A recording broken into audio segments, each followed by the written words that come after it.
Hi, I'm Neil, and welcome to Wise Guides, where we give your team our best practices so you can get the most out of using SiteOwl.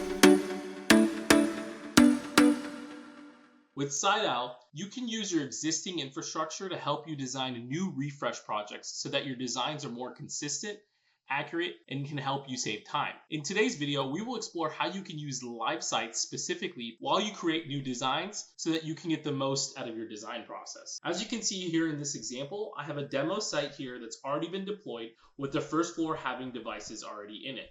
Now we're going to talk about how we can leverage this living as-built in our new design. So when I come here to my new design project, I've already set up a project here for the same exact site and floor plan. That's key. You need to make sure the plan IDs match. Now when I go to my filters, I can toggle on live devices and see my existing infrastructure. With this, I can now make more accurate and consistent designs because I can see what the information is for the existing devices. So if I wanted to build a new camera package, I can first look at what that package entails and then the specific models that already exist because I know that these are compatible with the site and something that the customer prefers. So now when I design, I want to make sure I use the same exact camera. So let's go ahead and drop that Avigilon camera. And now when I drop this here, I can make sure I have the same exact package to match this exact same setup. Now, as you can see, my designs are consistent because they match exactly all the same parts that were deployed out in the field so that I don't make any mistakes with ordering or compatibility issues with the site itself. I can also look at what happened in the previous install to help make better decisions. So for example, I can look at who installed it and assign in my new project, I can assign the same person to work on it. I can look at any notes.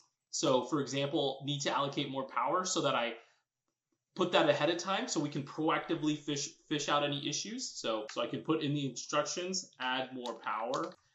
And most importantly, I can use this for port assignments. So here is my hub and I can see that this NVR has 2 devices connected to it in port 1 and 2. So I have room for myself to connect back to that same NVR and I'll occupy port 3 logically. And now as you can see, not only are my designs more consistent based on what's deployed, I can make more accurate decisions for my install teams and more importantly, expedite the process because I have all the information at hand. This was a SiteOwl Wise Guides video series where we explore SiteOwl best practices.